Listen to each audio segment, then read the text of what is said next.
और इसके स्टिकर याद करके अपने सामने अगर करवा रहे हैं ना आप काम, तो उसको दुकानदार को बोल दिए भाई इसके स्टिकर हटा दे। वो कहेगा ना नहीं उससे मजबूती रहेगी ना भाई, वो मजबूती भाई तो वो स्टिकर हटा दे बस। क्योंकि स्टिकर हटा के अगर लगवाओगे तो आपका वो टच कभी भी ख़राब नहीं होने वाला, टूटने के बाद भी काम करेगा भाई साहब। सीखो ऐसा जो काम आए, बिल्कुल फ्री।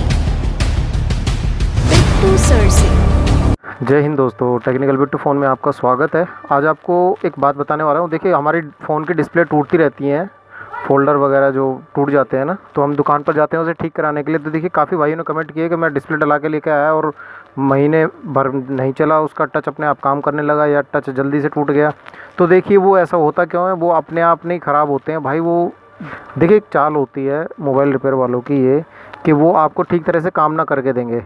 अब देखिए आपको करना क्या, मैंने अक्सर अपनी कमेंट्स में मैं जवाब देता हूँ काफ़ी भाइयों को कि अपने सामने आप रिपेयर कराइएगा कभी भी अपनी डिस्प्ले या कुछ भी काम कराना मोबाइल फ़ोन का, तो आप अपने सामने ही काम कराइएगा। आप वहाँ से हिलना मत, उसको बोलो मैं यहीं खड़ा हूँ भाई, कर ले, आधा घंटा ले ले, 1 घंटा ले ले। हालांकि 10 से 15 मिनट में फ़ोल्डर लग जाता है फ़ोन का। आपके पास कोई भी फ़ोन हो, कोई भी मॉडल नंबर हो, ये मेरे पास नार्जो 20A का फ़ोल्डर है। अभी मैं नार्जो 20A का ये फ़ोल्डर लगाऊंगा इसमें। मगर मैं फ़ोल्डर लगाना नहीं बता रहा, आज मैं आपको एक ऐसी बात बताऊँगा जो आपको कोई भी नहीं बताएगा भाई साहब इंटरनेट पर। अब सुनो, जब अब आपके सामने वो फ़ोल्डर लगाए ना, तो देखिए फ़ोल्डर के नीचे ना ये स्टिकर होते हैं, ये वाले, ये स्टिकर हटाने पड़ते हैं। और दुकानदार इसको हटाता नहीं है जानबूझ के। वो इसलिए नहीं हटाता क्योंकि अगर उसने स्टिकर हटा दिए ना, तो ये डिस्प्ले चलेगी सही, और सही चलेगी मतलब कस्टमर को सालों साल प्रॉब्लम नहीं आने वाली, ठीक है। और एक ये होता है ये स्टिकर, ये क्या होता है, ये हमारे अर्थ को ग्राउंड करता है ये स्टिकर। ये वो है ना, जानबूझ के नहीं हटाते हैं भाई। मैंने काफ़ी वीडियोस में हटाकर बता भी रखा है ये चीज़, मगर लोग बाग मानते नहीं है। मैं काफ़ी फ़ोल्डर जब चेंज करता हूँ ना, तो पुराना फ़ोल्डर उसमें लगा होता है, तो उसमें ये चीज़ें हटी ही नहीं होती। क्योंकि ये महीने भर बाद है ना, आपका टच अपने आप काम करना शुरू कर देगा, या टच में घोस्ट टच की प्रॉब्लम आ जाएगी, कुछ ना कुछ प्रॉब्लम आती रहेंगी उसमें। तो ये स्टिकर हटाने बहुत ज़रूरी होते हैं, कंपनी वाले ये लगा कर देते हैं और इसको हटाने के लिए बोलते हैं भाई साहब वो, ठीक है। और ये दुकानदार हटाएगा नहीं। तो आप बताना, आपको ये जो मैंने ये क्राउन का फ़ोल्डर ख़रीद लीजिएगा। काफ़ी भाई पूछते हैं सर कौन सा फ़ोल्डर अच्छा आता है, तो आप क्राउन का फ़ोल्डर ले लीजिए, ऑनलाइन ऑफलाइन दोनों मिल जाएगा आपको। ये अभी नार्जो 20 का, तो इसका मैं रेट बता देता हूँ, 700 रुपये का मार्केट में अभी ये है, ठीक है। आप अगर करोल बाग से लेते हैं आपको 650 रुपये में पड़ जाएगा। ये सिंगल पीस भी मिल जाता है, नो टेंशन मत लेना भाई, ठीक है। और सबसे बढ़िया चलता है इस वक्त, बहुत अच्छा चल रहा है मार्केट में, ठीक है। और इसके स्टिकर याद करके अपने सामने अगर करवा रहे हैं ना आप काम, तो उसको दुकानदार को बोल दिए भाई इसके स्टिकर हटा दे। वो कहेगा ना नहीं उससे मजबूती रहेगी ना भाई, वो मजबूती भाई तो वो स्टिकर हटा दे बस।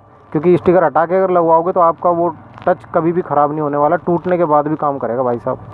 अगर टूट भी जाता है ना, जैसे ओरिजिनल में टूट जाता है तब भी टच सही काम करता है, वही काम रहेगा। तो स्टिकर याद करके हटवा लेना। ये बहुत सारे बंदे हैं ना अपने फ़ोन में हटवाते नहीं है, पता देखो नॉलेज नहीं है तो भैया कैसे हटाएंगे ना। तो इस चीज़ की मैंने नॉलेज दे दी। कमेंट करके बताना मुझे, आपका कोई सजेशन हो तो भी आप दे देना मेरे को सजेशन। और आपको वीडियो कैसे लगी, अच्छी लग रही है तो आप चैनल को सब्सक्राइब कर सकते हैं, लाइक भी कर सकते हैं, कमेंट शेयर कर दीजिएगा ताकि सबको ज़्यादातर पता चले, लोगों के नुकसान ना हो यार। बहुत लोग परेशान होते हैं इस चीज़ से, डबल पैसे देने पड़ जाते हैं उनको 10 से 15 दिन में फिर से फ़ोल्डर के टच में दोबारा दिक्कत आ जाती है। भाई दुकानदार तो करेगा नहीं, वो तो पैसे लेगा दोबारा आपसे, वो सीधा ये कह देगा भाई साहब पैसे लगेंगे इसमें, तो दोबारा फिर आपका दिमाग ख़राब हो जाएगा, यार अभी तो 15 दिन पहले फ़ोल्डर डलवाया था। तो वो कहेगा भैया आपकी गलती है, आपने गिरा दिया होगा या कुछ होगा, पानी में चला गया होगा, वो कुछ ना कुछ बहाने बनाएगा। हालांकि गलती उसी की होती है दुकानदार की, वो जानबूझ के ये स्टिकर नहीं हटाएगा आपका। इस पत्ते को है ना ग्राउंड चाहिए होता है, वो यहाँ पे टच करना होता है ज़रूरी। तो उसके बीच की जो कनेक्टिविटी होती है ना, उसके बीच में कंपनी वाले लगा कर देते हैं, ठीक है। मगर ये हटाने पड़ते हैं हमें पेस्ट करने से पहले। अगर जो सही दुकानदार होगा ना, सही काम करने वाला, वो हटा देगा अपने आप पे, ठीक है। मिलता हूँ फिर अगली वीडियो में, तब तक के लिए बिट्टू भाई को इजाज़त दीजिए। जय हिंद, जय भारत।